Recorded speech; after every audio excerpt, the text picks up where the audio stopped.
This would be British Airways 189 flying from Heathrow, UK over to New York City, or Newark Airport to be specific, on a 777, which is actually quite an old plane, but the inside has been nicely done. So 8-hour flight, not too bad, and I would be sitting in seat 2A. Now, if you're flying out of Heathrow and you have a first class ticket, not only do you avoid the chaos of the general boarding, but you also avoid even the busy business class, and you go straight to the J section, I guess, where you have a dedicated first class, where there are actually about 12 people in there for only first class passengers. Kind of nice. And then when you get through that, you get your own personal, well, first class private security, so saves you a lot of time. When you come out of that, you got a hallway, and then you're into the lounges. A first class ticket allows you access to the Concorde lounge, where you've got pretty much your own bar, menu service, they'll bring you food. It's just a great place to hang out until your flight comes, so highly worth it just for that. But now let's get on a plane and see what this seat has to offer. Lots of room, pretty good room there. As you can see, I'm actually pretty comfortable. Lots of leg room for sure. I made a mistake. The windows were pretty far away on seat 2A, so that part wasn't as ideal. But yeah, my legs can't even reach this far. Tray table folds out. It's pretty nice. It definitely is enough for a nice meal. I'm quite comfy. And yeah, in fact, I went and recorded the seat in front of me, which happened to be empty the entire flight. I should have probably moved because the windows were in a better place, but what can you do? The seat itself does have plenty of room for your legs and body. However, storage space and table space are kind of limited. That part I didn't really care for. Just a regular power charger, no USB, so bring an adapter, and a composite outlet in case you live in 1999. Towel. I got the water instead of the champagne. And a place to hang your coat or shirt if you have one, which is kind of nice. I did notice that the bottom part was kind of ripped, so it looks like it has a little bit of wear and tear over the years. And the pillow was pretty nice. All the bedding equipment was just fine. I slept great. They even gave me pajamas. They offered, I accepted, however I never actually got into them. And socks, which I did use actually. The socks come in handy when you're on such flights. The dining options are plentiful, a lot of things to choose from. That was cool. And I started with some hors d'oeuvres, great.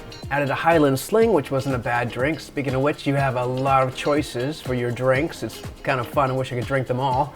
And they come out and set up your table, give you salt and pepper and real silverware, of course.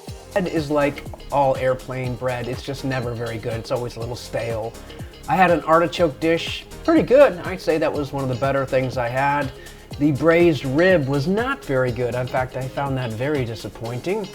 And broccoli and carrots, which were pretty good, all things considered. All right, the entertainment system's not bad. It could be a little bigger for first class. It pulls out and then you've got it facing you. You're gonna be too far away to use it directly, the touchscreen, so you're gonna have to use that little controller, that kind of stuff on the side of the seat. And it pulls out and you got all these little buttons to memorize or relearn.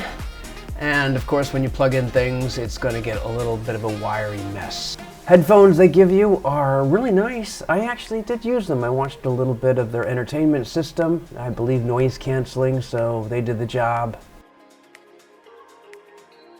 As far as the Amenity Kit, it's pretty nice. They give you tissues, a comb, which I probably wouldn't use, a nice brush of decent size, toothpaste, some gel, which actually I'm gonna keep, cleansing wipe, and just little odds and ends that just, oh yeah, the nice little earplugs in a nice case. I actually like that a lot. A decent pouch, and an iPad that doesn't suck, so I would say they did a good job for this kit. A little bit of waste, but what can you do? Oh yeah, they included a pen, actually the nicest pen I've ever got for Amenity Kit, and it came in handy. I really did need this pen later, and I was happy that they included it. And as it got dark, I turned my seat into a bed. Unfortunately, I didn't get any photos of that. I fell asleep way too fast, so I guess that's a good sign. After my rest, I woke up and found we were almost at Newark Airport and it was negative 92 degrees outside. They offered me some coffee, so I took it. I usually don't, but in this case I did. And the candy too, why not? But again, yeah, nice amount of space. I could kick back until the flight was close to landing, which I did and really enjoyed. And I'd say I was pretty happy with the seat, the whole experience. The food was probably the only downside. I didn't really enjoy the food all that much compared to business class, but it was still a great adventure. I would say for the 10,000 extra miles, it was worth it, definitely worth it. Flying into Newark and then having to fly to Seattle, that probably wasn't worth it. So how much would you expect to pay for something like this? Well, how much did I pay? I used 70,000 miles, which I had in my account from getting new credit cards or just spending money in general. So in that way, it was free, but British Airways always charges these extra surcharges, which is just so annoying. Maybe they have to do it, I don't know, but whatever the case, it was an extra $630 just to fly in from London to New York. Now, $630 for a first class ticket, I mean, that ticket is probably worth $10,000 to $13,000, so that's pretty good.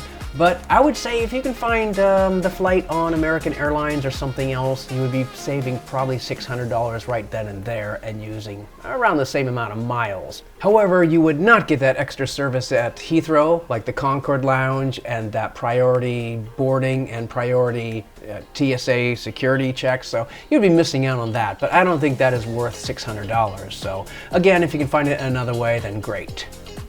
Now I do like to check the face value of such tickets, so how much would it cost to fly from London to New York, not using miles, just paying cash on British Airways site? Well, for this particular date range, I just picked a future date in 3 months, and it was 10,800 pounds, so roughly $13,000. It fluctuates. I think most people simply use miles and don't ever buy them outright, unless your company's paying for it or you're just plain rich. In which case, who cares? So anyway, I hope that helps, and I should be doing more traveling soon.